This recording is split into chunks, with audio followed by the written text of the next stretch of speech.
UDF വിടാനുള്ള ധൈര്യം മാണിക്കില്ലെന്ന് Antony Raju. Charalkunnu camp സമ്മർദ്ദതന്ത്രം മാത്രമാണ്. ബാർക്കോഴയിൽ ചെന്നിത്തലയല്ല മുഖ്യപ്രതി, ചെന്നിത്തലയേക്കാൾ ഉന്നതനായ വ്യക്തിയാണെന്നും ആന്റണി രാജു പറഞ്ഞു. ഇന്ന് കേരള കോൺഗ്രസ് മാണി വിഭാഗത്തിൻ്റെ വളരെ പ്രധാനപ്പെട്ട നിർണായക ഒരു യോഗം ചരൽക്കുന്നിൽ നടക്കുകയാണ്. എങ്ങനെയാണ് ഈ യോഗത്തെ താങ്കൾ നോക്കിക്കാണുന്നത്? എങ്ങനെയാണ് ഇത് മാണി ഗ്രൂപ്പിനെ സംബന്ധിച്ച് അവരുടെ കണക്കൂട്ടലുകൾക്ക് അപ്പുറത്തേക്ക് ഈ യോഗത്തിൻ്റെ നിയന്ത്രണം അവരുടെ കൈവിട്ടു പോയിരിക്കുകയാണ്. ഇപ്പോൾ മാണിസാറ് ആദ്യം തുടങ്ങിയത് മാണിസാറിൻ്റെ അഴിമതി കറ കഴുകിക്കളയാനായിട്ടുള്ള ഒരു ശ്രമമായിട്ടാണ് ആദ്യം ആരംഭിച്ചത്. അതിനുവേണ്ടി ഇപ്പോൾ ചരൽക്കുന്നിൽ വെച്ച് പാർട്ടിയെ ബലിയാടാക്കാൻ പോവുകയാണ്.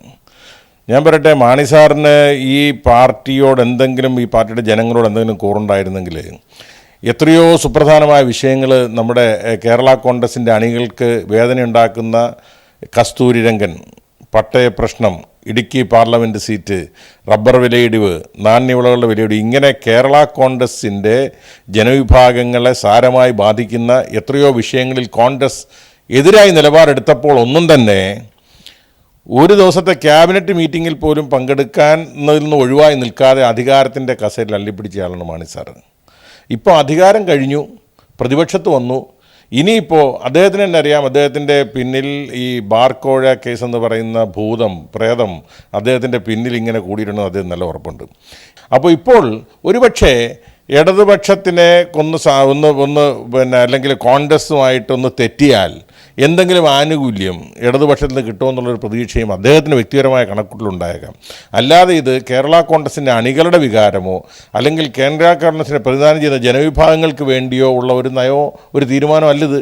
ഇത് UDF അന്തിമമായിട്ട് വിടാനുള്ള ധൈര്യം അദ്ദേഹത്തിനില്ല. കാരണം അദ്ദേഹത്തിന് അങ്ങനെ വിട്ടുകഴിഞ്ഞാൽ പോകാൻ മറ്റൊരിടമുണ്ടോ എന്നുള്ളൊരു ആശങ്ക അവർക്കുണ്ടെന്ന് മാത്രമല്ല, അത് ആ പാർട്ടി പിളരും, രണ്ടാകും. ഇത് UDF പൂർണ്ണമായിട്ട് വിടുന്നു എന്നൊരു തീരുമാനമെടുത്താൽ എല്ലാ MLA-മാരും അണികളും കൂടെ നിൽക്കില്ല എന്നുള്ള ഉറപ്പുള്ളത് കൊണ്ട് അതിന് വിടാനുള്ള ധൈര്യം അദ്ദേഹത്തിനില്ല. ബാർക്കോഴ കേസിൽ കേരള കോൺഗ്രസ് ഉന്നതാധികാര സമിതി യോഗം പ്രത്യേക സമിതിയെ നിയോഗിച്ചു. അതിൻ്റെ റിപ്പോർട്ട് ഉണ്ട് എന്ന് പറയപ്പെടുന്നു. റിപ്പോർട്ട് ഉണ്ടോ? താങ്കൾ ഇപ്പോൾ അങ്ങനെ വിശ്വസിക്കുന്നുണ്ടോ? ഒന്ന്. രണ്ട്, കോൺഗ്രസിലെ ഒരു വിഭാഗം തന്നെ ചതിക്കുകയായിരുന്നു എന്ന് അദ്ദേഹം ഇപ്പോഴും ആവർത്തിച്ച് വ്യക്തമാക്കുന്നു. ഇത് ഇപ്പോൾ ഈ യോഗം നടക്കുന്നത് ഒരു സമ്മർദ്ദ തന്ത്രത്തിൻ്റെ ഭാഗമായിട്ടാണോ?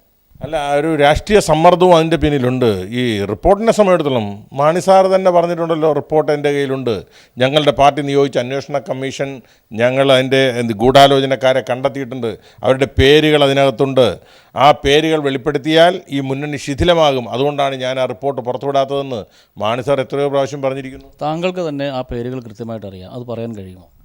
എനിക്ക് ആ പേരുകൾ അറിയാം, ആ റിപ്പോർട്ടിലുള്ള മുഴുവൻ വിവരം എനിക്കറിയാം. കാരണം ഞങ്ങൾ ആ റിപ്പോർട്ട് ഉണ്ടാക്കുന്ന സമിതിയിൽ അംഗമായിരുന്നു ഞാൻ. അതിൽ ഒന്നാം പ്രതി രമേശ് ചെന്നിത്തല അല്ല. അപ്പോൾ ഒന്നാം പ്രതി മറ്റൊരാളുണ്ട്, അതിലും കൂടി അതിലും മുകളിലുള്ള ഒരാളുണ്ട്. തീർച്ചയായിട്ടും. അത് ആരാണെന്ന് താങ്കൾക്ക് പറയാൻ ഇപ്പോൾ കഴിയില്ല. ഞാനാരുടെയും പേര് ഞാനായിട്ട് പറയില്ല. കാരണം രമേശ് ചെന്നിത്തലയുടെ പേര് ഉൾപ്പെടെ ഇതിനകത്ത് വലിച്ചഴിച്ചു കഴിഞ്ഞവർ. കാരണം സോണിയാഗാന്ധിക്ക് യൂത്ത് ഫ്രണ്ട് കൊടുത്ത കത്തിൽ അവർ പറഞ്ഞിരിക്കുന്ന പേരുകളിൽ ഉമ്മൻചാണ്ടിയുടെ പേരുമുണ്ട്, ശ്രീ രമേശ് ചെന്നിത്തലയുടെ പേരുമുണ്ട്, അടൂർ പ്രകാശിൻ്റെ പേരുമുണ്ട്, പല പേരുകളും ഇനി പറയാനുമുണ്ട്. പക്ഷേ ഒരു കാര്യം ഞാൻ പറയാം, ഇതിനകത്ത് ഇവരിപ്പോൾ വിട്ടുകൊണ്ടിരിക്കുന്നത് ഘട്ടം ഘട്ടമായിട്ട് ആ റിപ്പോർട്ടിലെ വസ്തുതകളാണ് വിട്ടുകൊണ്ടിരിക്കുന്നത്. ഞാൻ ചോദിക്കട്ടെ, ഇത് കഴിഞ്ഞ സ്റ്റിയറിംഗ് കമ്മിറ്റി യോഗത്തിൽ ആ റിപ്പോർട്ട് വെച്ച് ചർച്ച ചെയ്യുമെന്ന് പറഞ്ഞത് എന്തുകൊണ്ടാണ് മാണി സാർ ആ റിപ്പോർട്ട് ചർച്ച ചെയ്യാത്തത്? ആ റിപ്പോർട്ട് മാണി സാർ പുറത്തു വിട്ടാൽ ഈ മുന്നണി ശിഥിലമാവുമെന്ന് മാത്രമല്ല, ഒരു കാലത്തും കോൺഗ്രസുമായി കൂട്ടിച്ചേരാൻ പിന്നൊരു കാലത്തും മാണി ഗ്രൂപ്പിന് കഴിയില്ല എന്ന് മാണി സാറിന് ബോധ്യമുള്ളതുകൊണ്ടാണ് മാണി സാറിൻ്റെ കയ്യിലുള്ള റിപ്പോർട്ട് അദ്ദേഹം പുറത്തുവിടാത്തത്. BJP-യുമായി ചർച്ച നടത്തിയെന്ന് താങ്കൾ പറഞ്ഞു. താങ്കൾക്ക് അക്കാര്യത്തിൽ അറിവുമുണ്ട്, അല്ലെങ്കിൽ അവരുടെ പാർട്ടിയിൽപ്പെട്ട ഉന്നതരായിട്ടുള്ള നേതാക്കൾ തന്നെ അക്കാര്യം വെളിപ്പെടുത്തുകയും ചെയ്തിട്ടുണ്ട്. അത്തരത്തിലുള്ള ചർച്ച ഇപ്പോഴും സജീവമാണോ? ജോസ് കെ മാണിയെ കേന്ദ്ര സഹമന്ത്രി ആക്കിക്കൊണ്ടുള്ളൊരു നീക്കം, അതിന് കേരളത്തിൽ എത്രത്തോളം പ്രസക്തിയുണ്ട്? അതിനുള്ളൊരു സാധ്യത എവിടെ കാണുന്നുണ്ടോ? അതിൻ്റെ ഭാഗമായിട്ടാണോ ഇപ്പോൾ ഇത്തരത്തിലുള്ള ഒരു നീക്കം നടത്തുന്നത്? അല്ല, ഒരു വഴിയിൽ കൂടെ മാണി സാറ് അതും നടത്തുന്നുണ്ട്. കാരണം മാണി സാറിനെ സംബന്ധിച്ചിടത്തോളം എല്ലാ രാഷ്ട്രീയ സാധ്യതകളും പരിശോധിക്കുകയും അതിനുവേണ്ടി ശ്രമം നടത്തുകയും ചെയ്യുന്ന ഒരാളാണ് മാണി സാറ്. ജോസഫ് ഗ്രൂപ്പ് ഇക്കാര്യത്തിൽ എന്ത് നിലപാടായിരിക്കും സ്വീകരിക്കുക? അവർക്ക് 2 MLA-മാരാണ് ഉള്ളത്. പ്രത്യേക ബ്ലോക്കായി ഇരിക്കണമെന്നുള്ള ആവശ്യം ജോസഫ് വിഭാഗം, പ്രത്യേകിച്ച് ജോസഫ് അംഗീകരിക്കാനുള്ള സാധ്യത ഉണ്ടോ? അതല്ല മറിച്ച് മുന്നണി വിടാനുള്ള ഒരു തീരുമാനം ഏതെങ്കിലും തരത്തിൽ അതിൻ്റെ ഒരു വിദൂരമായൊരു സാധ്യത എങ്കിലും താങ്കൾ കാണുന്നുണ്ടോ? അല്ലെങ്കിൽ അത്തരത്തിൽ നിലപാട് സ്വീകരിച്ചുകൊണ്ട് UDF-നെ കോൺഗ്രസിനെ കൂടുതൽ സമ്മർദ്ദത്തിലാക്കി ഏതെങ്കിലും തരത്തിൽ വരുന്ന പാർലമെൻറ്റ് തെരഞ്ഞെടുപ്പിൽ ഉൾപ്പെടെ കൂടുതൽ സ്ഥാനമാനങ്ങൾ നേടിയെടുക്കുന്നതിന് വേണ്ടിയിട്ടുള്ള ഒരു തന്ത്രത്തിൻ്റെ കൂടി ഭാഗമാണ് ഇത് എന്ന് കരുതാനാവുമോ? അല്ലെ, ജോസഫ് വിഭാഗത്തെ സംബന്ധിച്ചിടത്തോളം ഇപ്പോൾ അവശിഷ്ട ജോസഫ് വിഭാഗത്തിന് മാണി ഗ്രൂപ്പിൻ്റെ തീരുമാനങ്ങളെ എതിർക്കാനുള്ള ഒരു ശക്തിയില്ല. അതുകൊണ്ട് മാണി എടുക്കുന്ന ഏത് തീരുമാനത്തെയും അംഗീകരിച്ച് സമ്മതിച്ച് കൂടെ പോവുക എന്നുള്ളതല്ലാതെ പി ജോസഫ് സാറിനും കൂടെയുള്ളവർക്കും വേറെ മാർഗ്ഗമില്ലാത്തതുകൊണ്ട് അവരെ സംബന്ധിച്ചിടത്തോളം മാണി സാർ എടുക്കുന്ന തീരുമാനം ശിരസ വഹിച്ച് മുമ്പോട്ട് പോകാനേ അവർക്ക് കഴിയൂ. രഹസ്യമായിട്ട് അവരോട് പറഞ്ഞിരിക്കുന്നത് ഞാൻ മനസ്സിലാക്കുന്നത് നമുക്ക് കുറച്ച് നാൾ പുറത്തിറങ്ങി നിന്നിട്ട് വീണ്ടും UDF-ലേക്ക് തന്നെ പോകാം എന്നുള്ള ഒരു ഉറപ്പ് അവർക്ക് കൊടുത്തിട്ടുള്ളതായിട്ടാണ് ഈ MLA-മാരുമായി ചർച്ചകൾ നടത്തിയതിന് ശേഷം എനിക്ക് കിട്ടുന്ന വിവരം. അപ്പോൾ ഇത് ഒരു രാഷ്ട്രീയ അഭ്യാസമാണ് നടക്കുന്നത്. കോൺഗ്രസിനെതിരെ അതിനകത്ത് രൂക്ഷമായ വിമർശനം ഉണ്ടാവും. മുന്നണി വിടണം എന്നുള്ളൊരു അഭിപ്രായം പരക്കെ ആളുകളെ കൊണ്ട് പറയിപ്പിക്കും. ആ വാർത്തകൾ പുറത്ത് ചോർത്തിക്കൊടുക്കും. എന്നിട്ട് അവസാനം തൽക്കാലം പ്രത്യേക ബ്ലോക്കായി മാത്രം ഇരിക്കുക, അത് എപ്പോൾ വേണം എങ്ങനെ വേണം എന്നുള്ളതിനെക്കുറിച്ച് തീരുമാനിക്കാൻ KM മാണിയെ ഉചിതമായ സമയത്ത് യുക്തമായ തീരുമാനമെടുക്കാൻ KM മാണിയെ ചുമതലപ്പെടുത്തിയ യോഗം. ആ പാർട്ടിക്ക് ഇല്ലാത്ത ഒരു പ്രാധാന്യം ഉണ്ടാക്കിയെടുക്കാനാണ് ഇങ്ങനെയുള്ള വാർത്തകൾ സൃഷ്ടിക്കുന്നത്. എന്താണെന്നുള്ള ഒരു ഡിമാൻഡ് പറയാതെ എങ്ങനെയാണ് കോൺഗ്രസിന് ഒരു പരിഹാരം കണ്ടത്? അവരിപ്പോഴും പറയുന്നത് കോൺഗ്രസ് UDF-നകത്ത് വന്ന് അവർക്ക് എന്താ പറയാനുള്ളത് പറയട്ടെ, എന്താണ് ഡിമാൻഡ് എന്ന് പറയട്ടെ. ഒരു ഡിമാൻഡ് പോലും ഇന്ന ഡിമാൻഡ് പരിഹരിക്കണം എന്ന് പറയാതെ ഉള്ള ഒരു രാഷ്ട്രീയ കസർത്താണ് ഇപ്പോൾ നടക്കുന്നത്. ഒരു നനഞ്ഞ വടക്കമായി മാറും ഇത്. കാര്യമായ രാഷ്ട്രീയ പ്രത്യാഘാതങ്ങളൊന്നും തന്നെ കേരള രാഷ്ട്രീയത്തിൽ ഈ ചരൽക്കുന്ന് യോഗം കൊണ്ട് ഉണ്ടാകാൻ പോകുന്നില്ല. ഓന്തോടിയാൽ വേലി വരെ എന്ന് പറയുന്നത് പോലെ മാണി ഓടിയാൽ ചരൽക്കുന്ന് വരെ ഓടും. ദിനകർ ചേർന്നുണ്ട് ആന്റണി രാജുവിൻ്റെ ഈ സുപ്രധാനമായ വാക്കുകളുടെ വിവരങ്ങളുമായി. ദിനകർ, ഒരു കാലത്ത് മാണിയുടെ മനസാക്ഷി സൂക്ഷിപ്പുകാരനായിരുന്നു ആന്റണി രാജു. പിന്നീടുണ്ടായ രാഷ്ട്രീയ നീക്കങ്ങളൊക്കെ കേരളം കണ്ടതാണ്, രാഷ്ട്രീയ മാറ്റങ്ങളൊക്കെ. ഈ ഒരു സാഹചര്യത്തിൽ പ്രത്യേകിച്ച് ചരൽക്കുന്ന് ക്യാമ്പ് വലിയ ഒരു സംഭവമായി തന്നെ റിപ്പോർട്ട് ചെയ്യപ്പെടുന്ന പശ്ചാത്തലത്തിൽ കൂടിയാണ് ചില സുപ്രധാനമായ കാര്യങ്ങൾ ആന്റണി പറയുന്നത്. അതിൽ പ്രധാനപ്പെട്ടത് എനിക്കൊന്നും UDF വിടാനുള്ള ധൈര്യം മാണിക്കില്ല എന്നതാണ് അദ്ദേഹം പറയുന്നത്. ഇതൊരു സമ്മർദ്ദ തന്ത്രമാണ്, ബാർക്കോഴയിൽ ചെന്നിത്തലയല്ല, അതിലും ഉന്നതരായ വ്യക്തിയാണ് എന്നൊക്കെ ആന്റണി രാജു പറയുന്നത്. എത്രത്തോളം പ്രസക്തമാണ് ഒരുപക്ഷെ ആന്റണി രാജുവിൻ്റെ വാക്കുകൾ?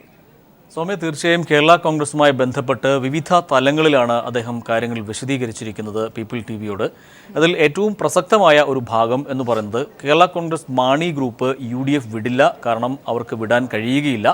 വിട്ടാൽ അവരുടെ നിലനിൽപ്പ് തന്നെ അപകടത്തിലാകും. അതുകൊണ്ട് തന്നെ അത്തരത്തിൽ ഒരു കടുത്ത തീരുമാനത്തിലേക്ക് അവർ പോവുകയില്ല. അതേസമയം സമ്മർദ്ദ രാഷ്ട്രീയം കളിക്കുകയാണ് KM മാണി എന്നാണ് ആന്റണി രാജു വ്യക്തമാക്കുന്നത്. UDF വിടാനുള്ള ധൈര്യം ഇല്ല, കാരണം BJP-യിലേക്ക് പോകുന്ന ഒരു തീരുമാനം എടുത്താൽ അത്തരത്തിലുള്ള ചർച്ചകൾ വളരെ സജീവമാണ്. അത് തനിക്ക് കൂടി അറിവുള്ളതാണ്. കാരണം നിയമസഭാ തെരഞ്ഞെടുപ്പിന് മുൻപ് ആന്റണി രാജു KM മാണിക്കൊപ്പം നിന്നുകൊണ്ട് അത് ബാർക്കോഴ കേസിൽ ഉൾപ്പെടെ അദ്ദേഹത്തിൻ്റെ കൂടെ ശക്തനായി നിന്നിരുന്ന ഒരു വ്യക്തി കൂടിയായിരുന്നു ആന്റണി രാജു. BJP-യുമായി ബന്ധപ്പെട്ട് അല്ലെങ്കിൽ BJP-യിലേക്ക് ചേക്കേറാനുള്ള പല ചർച്ചകളും നടത്തിയത് തനിക്ക് വ്യക്തിപരമായി അറിയാം എന്നും അദ്ദേഹം ചൂണ്ടിക്കാട്ടുന്നുണ്ട്. ജോസ് കെ മാണിയെ മന്ത്രിയാക്കുക എന്ന ലക്ഷ്യമാണ് അതിലൂടെ അദ്ദേഹം ഉന്നം വയ്ക്കുന്നത്. എന്നാൽ ഇപ്പോൾ അത്തരത്തിൽ ഒരു തീരുമാനം കൈക്കൊണ്ടാൽ അത് പാർട്ടിയെ ഒരു പിളർപ്പിലേക്ക് നയിക്കും. PJ ജോസഫ് ഉൾപ്പെടെയുള്ള MLA-മാർ അതിന് അല്ലെങ്കിൽ കേരള കോൺഗ്രസിലെ മുതിർന്ന നേതാവായിട്ടുള്ള PJ ജോസഫ് ഉൾപ്പെടെയുള്ളവർ അതിന് തയ്യാറാവുകയില്ല എന്നും ആന്റണി രാജു വ്യക്തമാക്കുന്നുണ്ട്. ഇന്നത്തെ ചരൽക്കുന്ന് ക്യാമ്പിനെ സംബന്ധിച്ചിടത്തോളം ഒന്നും സംഭവിക്കുകയില്ല എന്നാണ് അദ്ദേഹം ചൂണ്ടിക്കാട്ടുന്നത്. പരമാവധി നിയമസഭയിൽ MLA-മാർ പ്രത്യേക ബ്ലോക്കായിരിക്കാനുള്ള ഒരു തീരുമാനം കൈക്കൊള്ളും. അത് ഏകദേശം ഈ യോഗത്തിന് മുന്നോടിയായി തന്നെ KM മാണി MLA-മാർക്ക് നിർദ്ദേശം നൽകിയിട്ടുണ്ട്. അത്തരത്തിൽ ഒരു ചർച്ച നയിക്കുന്ന രീതിയിലേക്കായിരിക്കും KM മാണി ഇന്നത്തെ പ്രസംഗം ആരംഭിക്കുക. 2 മണിക്ക് അല്ലെങ്കിൽ ഉദ്ഘാടന പ്രസംഗം നടത്തുക. ആ രീതിയിൽ ചർച്ച മുന്നോട്ട് കൊണ്ടുപോകും. UDF നേതാക്കളെ പ്രത്യേകിച്ച് രമേശ് ചെന്നിത്തലയെയും ഒപ്പം ഉമ്മൻചാണ്ടിയെയും രൂക്ഷമായ ഭാഷയിൽ വിമർശിക്കുന്ന നിലപാട് സ്വീകരിക്കും. അതേ തുടർന്ന് ആ രീതിയിൽ ചർച്ച മുന്നോട്ട് കൊണ്ടുപോകും. ബാർക്കോഴ കേസിൽ ഗൂഢാലോചന നടത്തി, KM മാണിക്കെതിരെ ഗൂഢാലോചന നടത്തി പാർട്ടിയെ ഇല്ലാതാക്കാൻ ശ്രമിച്ചു. ഒപ്പം താൻ മുഖ്യമന്ത്രിയാകും എന്ന ഘട്ടം വന്നപ്പോൾ കോൺഗ്രസിനുള്ളിലെ സമ്മന്നരായിട്ടുള്ള നേതാക്കൾ ഇത്തരത്തിൽ ഗൂഢാലോചന നടത്തുകയായിരുന്നു എന്ന ഒരു നിലപാടും അദ്ദേഹം യോഗത്തിൽ സ്വീകരിക്കും. തുടർന്ന് ആ രീതിയിൽ ചർച്ച പുരോഗമിക്കുകയും ഈ യോഗത്തിൻ്റെ അവസാനം സംഭവിക്കുന്ന കാര്യം അദ്ദേഹം വ്യക്തമാക്കുന്നത് അന്തിമ തീരുമാനം കൈക്കൊള്ളാൻ KM മാണിയെയും PJ ജോസഫിനെയും ചുമതലപ്പെടുത്തുകയുമായിരിക്കും ഫലം എന്നാണ് അദ്ദേഹം ചൂണ്ടിക്കാട്ടുന്നത്. അതിനപ്പുറം ഒരു പ്രത്യേക ബ്ലോക്കായിരിക്കാനുള്ള നിലപാട് കൂടി ഒരുപക്ഷെ കൈക്കൊണ്ടേക്കാം. അത് നേതാക്കൾക്കിടയിലേക്ക് ഇപ്പോൾ തന്നെ ആ ഒരു നിലപാട് സ്വീകരിക്കണം എന്ന് ചൂണ്ടിക്കാട്ടി അദ്ദേഹത്തിൻ്റെ പ്രമുഖരായിട്ടുള്ള നേതാക്കളോട് അദ്ദേഹം തൻ്റെ മനസ്സ് തുറന്നു കഴിഞ്ഞിട്ടുമുണ്ട് എന്നാണ് വ്യക്തമാക്കുന്നത്. സമ്മർദ്ദ തന്ത്രത്തിലൂടെ കൂടുതൽ നേട്ടങ്ങൾ ഉണ്ടാക്കുക എന്നതിനപ്പുറത്തേക്ക് ഒരു തീരുമാനവും ഇന്നത്തെ യോഗത്തിൽ ഉണ്ടാവുകയില്ല, അല്ലെങ്കിൽ കേരള രാഷ്ട്രീയത്തിൽ വലിയ ചലനങ്ങൾ ഉണ്ടാക്കുന്ന ഒരു തീരുമാനവും ഇന്നത്തെ യോഗത്തിൽ ഉണ്ടാവുകയില്ല എന്നാണ് അദ്ദേഹം പറഞ്ഞു വയ്ക്കുന്നത്. അതോടൊപ്പം BJPയുമായി KM മാണിയുടെ തന്ത്രം എന്ന് പറയുന്നത് ഒരു വശത്ത് UDFൽ നിൽക്കാനുള്ള തന്ത്രം പയറ്റുക, മറുവശത്ത് BJPയുമായി ഒക്കെ ചർച്ച നടത്തുക, അതിലൂടെ കോൺഗ്രസിനെ അല്ലെങ്കിൽ UDFനെ കൂടുതൽ സമ്മർദ്ദത്തിലാഴ്ത്തുക, അതിലൂടെ തൻ്റെ കാര്യങ്ങൾ നേടിയെടുക്കുക. അതിനപ്പുറത്തേക്ക് KM മാണിക്ക് ഇതിലൂടെ ഒന്നും കഴിയുകയില്ല, അല്ലെങ്കിൽ UDF വിടാനുള്ള ധൈര്യം അദ്ദേഹത്തിന് ഇല്ല. കാരണം കേരള കോൺഗ്രസ് മാണി ഗ്രൂപ്പ് UDF വിടണമെങ്കിൽ സ്വാഭാവികമായും അത് സഭാ നേതൃത്വത്തിൻ്റെ ഉൾപ്പെടെയുള്ള മൗനാനുവാദം അതിന് വേണ്ടിവരും. ആ രീതി അതോടൊപ്പം തന്നെ അണികൾ BJPയിലേക്ക് അദ്ദേഹം പോവുകയാണെങ്കിൽ അണികൾ അതിനെ ശക്തമായി എതിർക്കും. ഒപ്പം കൂടെയുള്ള MLA മാർ, മാണി ഉൾപ്പെടെ 6 MLA-മാരാണ് ഇപ്പോൾ ഉള്ളത്, അതിൽ 5 MLA-മാരും ശക്തമായി എതിർക്കും. അതിനോട് എതിർ നിലപാട് സ്വീകരിക്കും. അതുകൊണ്ട് തന്നെ UDF ഇടാനുള്ള ഒരു സാധ്യതയും ഇല്ല എന്ന് തന്നെയാണ് ആന്റണി രാജു വ്യക്തമാക്കുന്നത്. സൗമ്യ, ഏതായാലും ചരൽക്കുന്ന് ക്യാമ്പ് കഴിയുമ്പോൾ എന്തൊക്കെയോ സംഭവിക്കുമെന്ന് പ്രത്യക്ഷമായും പരോക്ഷമായും തന്നെ സൂചനകൾ കേരള കോൺഗ്രസ് മാണി ഗ്രൂപ്പിൽ നിന്ന് പല ഘട്ടത്തിൽ വന്നിട്ടുണ്ട്. പ്രത്യേകിച്ച് ആദ്യം UDF യോഗത്തിൽ നിന്ന് വിട്ടുനിന്നത് അടക്കമുള്ള കാര്യങ്ങളിലൊക്കെ തന്നെയും ഇത് പ്രതിഫലിച്ചിരുന്നു. എന്നാൽ ഈ ചരൽക്കുന്ന് ക്യാമ്പ് ഇന്നും നാളെയുമായി നടക്കാനിരുന്ന ക്യാമ്പിൽ വലുതൊന്നും സംഭവിക്കില്ല എന്ന സൂചന മറ്റൊരാൾ കൂടി നൽകുന്നുണ്ട്. അത് ഒരു ഘട്ടത്തിൽ കേരള കോൺഗ്രസ് എമ്മിന്റെ വലിയ നേതാവായി നിന്നുകൊണ്ട് പാർട്ടിക്കുള്ളിൽ നിന്നുകൊണ്ട് തന്നെ നേതൃത്വത്തിനെതിരെ ഭിന്നസ്വരം ഉയർത്തി പിന്നീട് പാർട്ടിക്ക് മുന്നണിക്ക് പുറത്തേക്കും ഒക്കെ പോയ PC ജോർജാണ്. ചരൽക്കുന്ന് ക്യാമ്പ് വെറും പ്രഹസനം മാത്രമാണെന്ന് PC ജോർജ് പറഞ്ഞു. UDF ഇട്ടാൽ മാണിക്ക് നിലനിൽപ്പില്ല എന്നും ജോർജ് വ്യക്തമാക്കി. അന്തിമ തീരുമാനം കൈക്കൊള്ളാൻ KM മാണിയെയും PJ ജോസഫിനെയും ചുമതലപ്പെടുത്തി യോഗം പിരിയുമെന്നും അദ്ദേഹം പറയുന്നു. റിപ്പോർട്ടിലേക്ക്. KM ജോർജിനെ ഇല്ലാതാക്കിയ സ്ഥലമാണ് ചരൽക്കുന്ന്. മാണിയുടെ പതനത്തിന്റെ തുടക്കവും ഇപ്പോൾ നടക്കുന്ന ക്യാമ്പ് തന്നെയാകും. BJPക്കൊപ്പം പോയാൽ KM മാണി ഒറ്റപ്പെടും. മകൻ ജോസ് K മാണിയെ കേന്ദ്രമന്ത്രിയാക്കാനുള്ള ശ്രമമാണ് KM മാണി ഇപ്പോൾ നടത്തുന്നത്. BJPയിലേക്ക് പോകാനുള്ള തീരുമാനമെടുത്താൽ പാർട്ടിയിൽ പിളർപ്പുണ്ടാവുകയാവും ഫലം. PJ ജോസഫ് ഇതിന് കൂട്ടുനിൽക്കില്ല. മാണി ജീവിച്ചിരിപ്പുണ്ട് എന്ന് ബോധ്യപ്പെടുത്താൻ നടത്തുന്ന തന്ത്രം മാത്രമാണ് ചരൽക്കുന്ന് ക്യാമ്പെന്നും PC ജോർജ് വ്യക്തമാക്കി. ജീവിച്ചിരിക്കുന്നു എന്ന് ബോധ്യപ്പെടുത്താൻ വേണ്ടി ഒരു ചെറിയ തമാശ കളിച്ചതാണ്.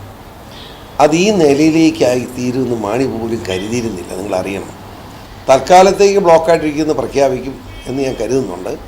പക്ഷേ എന്നാലും എല്ലാ തീരുമാനവും എടുക്കാൻ മാണിയെയും ജോസഫിനെയും പ്രഖ്യാപിച്ച് വിധിയാനുള്ള സാധ്യത തള്ളിക്കളയുന്നില്ല. ബാർ കോഴ കേസിലെ ഗൂഢാലോചനയുമായി ബന്ധപ്പെട്ട് പാർട്ടി തയ്യാറാക്കിയെന്ന് പറയുന്ന റിപ്പോർട്ട് തട്ടിപ്പാണ്. അത്തരത്തിലൊരു റിപ്പോർട്ടുണ്ടെന്ന് പറഞ്ഞ് സമ്മർദ്ദതന്ത്രം പയറ്റുകയാണ് മാണി. UDFനൊപ്പം നിൽക്കുക എന്ന തീരുമാനം തന്നെയാകും അന്തിമമായി ഉണ്ടാവുകയെന്നും അദ്ദേഹം പറഞ്ഞു. പിന്നെ മാണിക്ക് ഏക സ്ഥലം എന്താ? എല്ലാ കൊള്ളയ്ക്കും കൂട്ടി നിൽക്കാവുന്ന, എല്ലാ മോഷണത്തിനും സഹായം ചെയ്യുന്ന ഉമ്മൻചാണ്ടിയോടൊപ്പം പോവുക എന്നുള്ളതല്ലാതെ ഒരു മാർഗവും മാണിക്കും കൂട്ടർക്കും ഇല്ല. അത് തന്നെ ക്യാമ്പിലും തീരുമാനമാകും എന്നാണ് ഞാൻ കരുതുന്നത്. News bureau, Thiruvananthapuram. ഏതായാലും നിലവിലെ സാഹചര്യത്തിൽ കേരള കോൺഗ്രസിനെ എമ്മിനൊപ്പം വളരെ സ്ട്രോങ് ആയി നിന്ന, എന്നാൽ പിന്നീട് ഈ നിലവിലെ കേരള കോൺഗ്രസ് വിഷയങ്ങളിൽ തന്നെ ആദ്യം മുതൽക്കേ തന്നെ ഭിന്നാഭിപ്രായമുണ്ടായി പുറത്തുപോയ 2 നേതാക്കളുടെ സുപ്രധാനമായ വാക്കുകൾ തന്നെയാണ് ഇവിടെ ഇപ്പോൾ ഈ നിമിഷത്തിൽ പ്രസക്തം. പ്രത്യേകിച്ച് ചരൽക്കുന്ന് ക്യാമ്പിൽ വലുതായി എന്തോ സംഭവിക്കുന്നു എന്ന തരത്തിലുള്ള സൂചനകൾ ഒരു ഭാഗത്തുനിന്ന് വരുമ്പോഴാണ് ഇത് വെറും സമ്മർദ്ദ തന്ത്രമാണ് എന്ന് ആന്റണി രാജുവും PC ജോർജും പറയുന്നത്. ദിനകറിലേക്ക് ഒരിക്കൽ കൂടി പോവുകയാണ്. ദിനകർ, ഒരുപക്ഷെ ഇവിടെ ചെറിയ വ്യത്യാസങ്ങളേ ഉള്ളൂ ഇരുവരും പറയുന്നതിൽ. ഒന്ന്, ആന്റണി രാജു പറയുന്നുണ്ട് അങ്ങനെ ഒരു റിപ്പോർട്ടുണ്ട്, അത് ചർച്ച ചെയ്യണമെന്ന് ആവശ്യമുണ്ടായിരുന്നു എന്നൊക്കെ.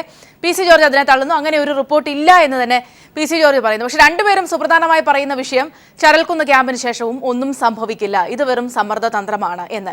നിലവിലെ കേരള കോൺഗ്രസ് എമ്മിന്റെ അല്ലെങ്കിൽ മാണിയുടെ രാഷ്ട്രീയ പശ്ചാത്തലവും അല്ലെങ്കിൽ നിലവിലത്തെ ഒരു അവസ്ഥയും ഒക്കെ കൂടി ചേർത്ത് വേണം ഈ 2 നേതാക്കളുടെയും ഈ ഒരു പരാമർശത്തെ കാണാൻ. അങ്ങനെയെങ്കിൽ അതെങ്ങനെയായിരിക്കും? തീർച്ചയായും സൗമ്യ, ഒരു കാര്യം കൂടി ആന്റണി രാജു പറഞ്ഞ ഒരു കാര്യം കൂടി കൂട്ടിച്ചേർക്കാനുണ്ട്. കാരണം നേരത്തെ നമ്മൾ റിപ്പോർട്ടുമായി ബന്ധപ്പെട്ട്, അതായത് ബാർ കോഴ കേസിൽ KM മാണിക്കെതിരെ നടന്ന ഗൂഢാലോചനയുമായി ബന്ധപ്പെട്ട് ഉന്നതാധികാര സമിതി യോഗം പ്രത്യേക സമിതിയെ ചുമതലപ്പെടുത്തി 7-അംഗ സമിതിയായിരുന്നു. ആ സമിതി റിപ്പോർട്ട് തയ്യാറാക്കി. ആ റിപ്പോർട്ട് സംബന്ധിച്ച് വ്യക്തമായ അറിവ് തനിക്കുണ്ട്. ആ റിപ്പോർട്ടെല്ലാം തയ്യാറാക്കിയതിന് ശേഷം ഏറ്റവും ഒടുവിലാണ് ആന്റണി രാജു പാർട്ടിയിൽ നിന്നും പുറത്തേക്ക് വരികയും ചെയ്യുന്നത്. അദ്ദേഹം ചൂണ്ടിക്കാട്ടിയ ഒരു കാര്യം, റിപ്പോർട്ടിൽ പറയുന്നതനുസരിച്ച് രമേശ് ചെന്നിത്തല അല്ല ഒന്നാം പ്രതി, മറിച്ച് അതിലും ഉന്നതനായിട്ടുള്ള ഒരു വ്യക്തിയാണ് ബാർ കോഴ കേസിൽ KM മാണിക്കെതിരെ ഗൂഢാലോചന നടത്തുന്നതിൽ പ്രമുഖ പങ്കുവഹിച്ചത് എന്നും അദ്ദേഹം പറയുന്നുണ്ട്. എന്നാൽ പേര് പ്രത്യക്ഷത്തിൽ പറയാൻ അദ്ദേഹം തയ്യാറാകുന്നില്ല എങ്കിൽ കൂടിയും യൂത്ത് ഫ്രണ്ട് നേതാക്കൾ സോണിയാഗാന്ധിക്ക് അയച്ച കത്തിലെ കാര്യം അദ്ദേഹം പരോക്ഷമായി സൂചിപ്പിക്കുന്നുണ്ട്. അതിൽ ഉമ്മൻചാണ്ടി, ചെന്നിത്തല, അടൂർ പ്രകാശ് എന്നീ 3 പേരുടെ പേരുകളാണ് അദ്ദേഹം പറഞ്ഞു വയ്ക്കുന്നത്. കാരണം ബാർ കോഴ കേസിൽ KM മാണിക്കെതിരായിട്ടുള്ള ഗൂഢാലോചന നടത്തിയത് ഇവർ 3 പേരുമാണ് എന്ന് ആന്റണി രാജു പറയാതെ പറഞ്ഞു വെക്കുകയും ചെയ്യുന്നുണ്ട്. നമ്മൾ നേരത്തെ കണ്ടതുമാണ് യൂത്ത് ഫ്രണ്ടിൻ്റെ നേതാക്കൾ സോണിയാഗാന്ധിക്ക് അയച്ച കത്തിൽ ബാർ കോഴ കേസുമായി ബന്ധപ്പെട്ടുകൊണ്ട് KM മാണിക്കെതിരെ നടന്ന ഗൂഢാലോചന വ്യക്തമായി ചൂണ്ടിക്കാട്ടിക്കൊണ്ടാണ് കത്തയച്ചത്. അതിൽ അവർ അവരുടെ അമർഷം രേഖപ്പെടുത്തുകയും ചെയ്തിരുന്നു. എന്തായാലും KM മാണി അറിയാതെ അന്ന് അത്തരത്തിലൊരു കത്ത് കേന്ദ്രത്തിന് അല്ലെങ്കിൽ ഹൈക്കമാൻഡിന് പോവുകയില്ല എന്നുള്ള കാര്യവും വ്യക്തമാണ്.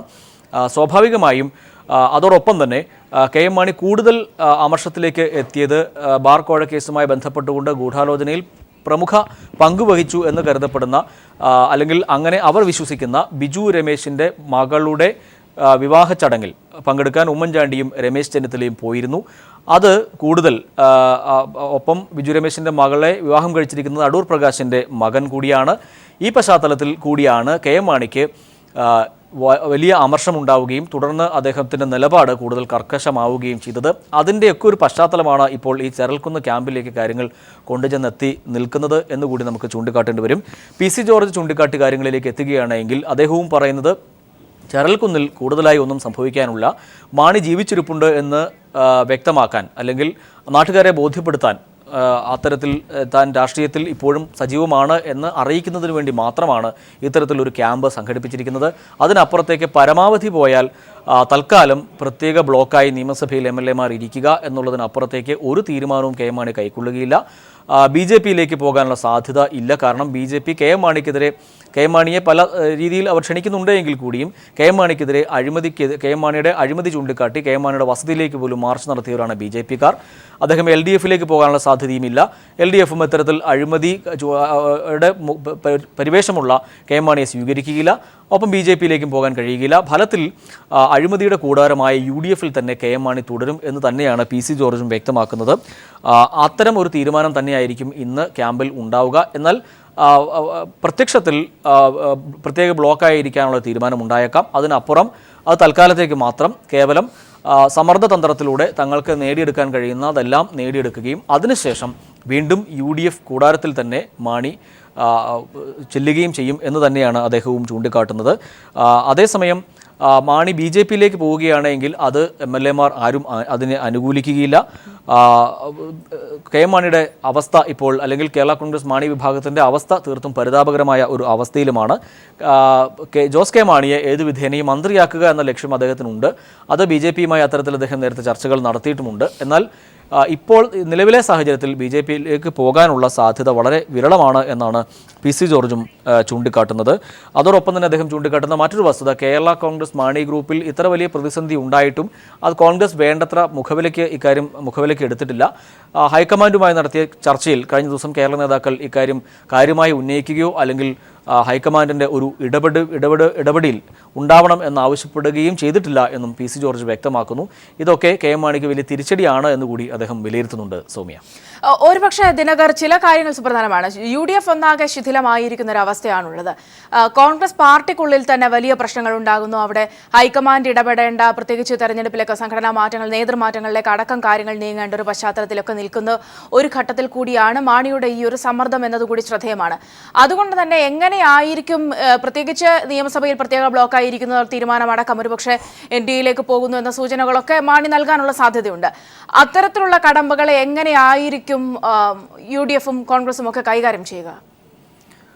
സൗമ്യ, ഈ വിഷയത്തിൽ നേരത്തെ ചില തലങ്ങളിൽ ചർച്ച നടന്നു. KM മാണി ചെറൽക്കുന്ന് അല്ലെങ്കിൽ KM മാണി ഈ വിഷയത്തിൽ ശക്തമായ നിലപാട് സ്വീകരിച്ചപ്പോൾ കോൺഗ്രസ് നേതൃത്വം ചർച്ചകൾ നടത്തിയിരുന്നു. KPCC അധ്യക്ഷൻ ഉൾപ്പെടെ പ്രതിപക്ഷ നേതാവ് ചെന്നിത്തല ഉൾപ്പെടെ ഉമ്മൻചാണ്ടി ഉൾപ്പെടെയുള്ളവർ കൂടിക്കാഴ്ച നടത്തിയിരുന്നു. എന്നാൽ ഇതുമായി ബന്ധപ്പെട്ടുകൊണ്ട് KM മാണിയെ ബന്ധപ്പെടാൻ അവർ ശ്രമിച്ചിരുന്നു എങ്കിലും അദ്ദേഹം ധ്യാനത്തിന് പോയിരുന്നതിനാൽ ഉമ്മൻചാണ്ടിക്ക് ഒരു തവണ പാലായിൽ വെച്ച് മാത്രമാണ് അദ്ദേഹത്തെ കാണാൻ കഴിഞ്ഞത്. അതിനപ്പുറത്തേക്ക് കൂടുതൽ ചർച്ച നടത്താൻ KM മാണി തയ്യാറായിരുന്നില്ല. ചരൽക്കുന്ന് ക്യാമ്പിന് ശേഷം മാത്രം തീരുമാനങ്ങൾ അറിയിക്കാം എന്ന് മാത്രമാണ് അദ്ദേഹം പറഞ്ഞത്. എന്നാൽ എന്താണ് KM മാണിയുടെ ഡിമാൻഡ് എന്നത് സംബന്ധിച്ച് ഇപ്പോഴും വ്യക്തത ഇല്ല. തന്നെ ബാർ കോഴ കേസിൽ കുടുക്കി അല്ലെങ്കിൽ ഗൂഢാലോചനയിലൂടെ തന്നെ മുഖ്യമന്ത്രിയാക്കാനുള്ള അല്ലെങ്കിൽ മുഖ്യമന്ത്രി ആകേണ്ടിയിരുന്ന തന്നെ അതിൽ നിന്നും തടയാൻ കോൺഗ്രസ് നേതാക്കൾ ചരടുവലികൾ നടത്തി എന്ന ഒരു നിലപാട് അദ്ദേഹത്തിനുണ്ട്. പക്ഷേ എന്താണ് കേരള കോൺഗ്രസ് മാണി ഗ്രൂപ്പിന്റെ ആവശ്യം എന്നുള്ളത് സംബന്ധിച്ച് ഇപ്പോഴും അദ്ദേഹം മനസ്സ് തുറന്നിട്ടില്ല. ഞാൻ ദിനകറിലേക്ക് എത്താം. ഏതായാലും ഇതുവരെയും ഈ വിഷയത്തിൽ പ്രതികരിക്കാൻ മാണി തയ്യാറായിട്ടില്ല എന്നതുകൂടി ശ്രദ്ധേയമാണ്. എന്നാൽ ചരൽക്കുന്ന് ക്യാമ്പിൽ ഭൂരിപക്ഷ തീരുമാനം UDF വിടാനാണെങ്കിൽ അത് നടപ്പിലാക്കുമെന്നായിരുന്നു കേരള കോൺഗ്രസ് ജനറൽ സെക്രട്ടറിയായ KI ആന്റണി പ്രതികരിച്ചത്. ഭൂരിപക്ഷ തീരുമാനത്തെ KM മാണിക്ക് എതിർക്കാനാവില്ല, NDA മുന്നണിയിൽ പോകാനുള്ള രാഷ്ട്രീയ കാലാവസ്ഥ ആയിട്ടില്ല, ക്യാമ്പിൽ അത്തരം ചർച്ചകൾ ഉണ്ടാകില്ല തുടങ്ങിയ കാര്യങ്ങളാണ് KI ആന്റണി പറഞ്ഞത്. ലെസ്ലി ജോൺ ചേരുന്നുണ്ട് വിവരങ്ങളുമായി. ലെസ്ലി, ഒരുപക്ഷെ ഇന്നിപ്പോൾ PC ജോർജ് ആയാലും ആന്റണി രാജു ആയാലും ഒക്കെ പറഞ്ഞിട്ടുണ്ട് ഈ ചരൽക്കുന്ന് ക്യാമ്പ് ഒരു സമ്മർദ്ദ തന്ത്രമാണ് എന്ന്. ഈ പശ്ചാത്തലത്തിൽ നിന്നുകൂടി KI ആന്റണിയുടെ വാക്കുകൾ നമ്മൾ ശ്രവിക്കേണ്ടതുണ്ട്. പ്രത്യേകിച്ച് അദ്ദേഹം പറഞ്ഞിട്ടുണ്ട് NDA മുന്നണി പ്രവേശത്തെക്കുറിച്ച് ചർച്ചകൾ വരില്ല, അതേക്കുറിച്ച് ചിന്തിച്ചിട്ടില്ല, നിയമസഭയിൽ പ്രത്യേക ബ്ലോക്കായിരിക്കുന്ന കാര്യങ്ങൾ അത്തരത്തിൽ തീരുമാനമെടുത്താൽ അതിലേക്ക് കാര്യങ്ങൾ പോകേണ്ടി വരും തുടങ്ങിയ കാര്യങ്ങളാണ് KI ആന്റണി പറഞ്ഞത്. അതിലേക്ക് കടന്നാൽ ലെസ്ലി. സൗമ്യ, കേരള കോൺഗ്രസിലെ നിലവിലത്തെ വിഷയങ്ങൾ സംബന്ധിച്ച് കേരള കോൺഗ്രസ് എമ്മിന്റെ നേതാക്കന്മാർ ആരും തന്നെ പ്രതികരിക്കാൻ തയ്യാറാവാത്ത ഘട്ടത്തിലാണ് കേരള കോൺഗ്രസ് മാണി വിഭാഗത്തിന്റെ ജനറൽ സെക്രട്ടറി KI ആന്റണി പീപ്പിളിനോട് പ്രതികരിച്ചിരിക്കുന്നത്. അദ്ദേഹത്തിന്റെ വാക്കുകളിൽ നിന്നും ഒരു കാര്യം വ്യക്തമാണ്. കടുത്ത തീരുമാനങ്ങളിലേക്ക് ഇന്നത്തെ ചരൽക്കുന്ന് യോഗത്തിന്റെ തീരുമാനമായി ഉണ്ടാകാൻ സാധ്യത കുറവാണ്. എങ്കിൽ കൂടിയും ഏതെങ്കിലും തരത്തിൽ ഭൂരിപക്ഷ അഭിപ്രായം ഉണ്ടായാൽ UDF വിടണമെന്ന ഭൂരിപക്ഷ അഭിപ്രായം ഉണ്ടായാൽ അത് പാർട്ടി നടപ്പിലാക്കുക തന്നെ ചെയ്യുമെന്ന കാര്യത്തിൽ അദ്ദേഹത്തിന് നിസ്സംശയം അദ്ദേഹം പറയുന്നുണ്ട്. ഇത് കൂട്ടായ തീരുമാനത്തിന് ഒപ്പം നിൽക്കാൻ മാത്രമേ മാണി സാറിനും കഴിയുള്ളൂ എന്നാണ് അദ്ദേഹം പറഞ്ഞിരിക്കുന്നത്. പ്രധാനമായും ചരൽക്കുന്ന് ക്യാമ്പ് ലക്ഷ്യം വെക്കുന്നത് പാർട്ടിയെ ശക്തിപ്പെടുത്തുക എന്നുള്ളത് തന്നെയാണ്. ഇത് കാലഘട്ടത്തിന്റെ ആവശ്യമാണ് എന്നാണ് അദ്ദേഹം പറയുന്നത്. പാർട്ടിയെ ശക്തിപ്പെടുത്തുന്നതും സജീവമാക്കുന്നതും വേണ്ടിയാണ് ചരൽക്കുന്ന് ക്യാമ്പ് നടത്തുന്നത്. UDFിനൊപ്പം നിന്നപ്പോൾ ചില അതൃപ്തികൾ ഉണ്ടായിരുന്നു. ഭരണത്തിലുള്ളപ്പോഴും ഇപ്പോൾ ഭരണം നഷ്ടപ്പെട്ട ഘട്ടത്തിലും ഈ അതൃപ്തി നിലനിൽക്കുകയാണ്. ഇതിന്റെ പ്രധാന കാരണം കർഷകരുമായി ബന്ധപ്പെട്ട സജീവ വിഷയങ്ങളിൽ പ്രവർത്തിക്കുന്നതിൽ UDF വലിയ പരാജയം ഉണ്ടായി. ഇത് പാർട്ടിക്ക് വലിയ ക്ഷീണമുണ്ടാക്കി.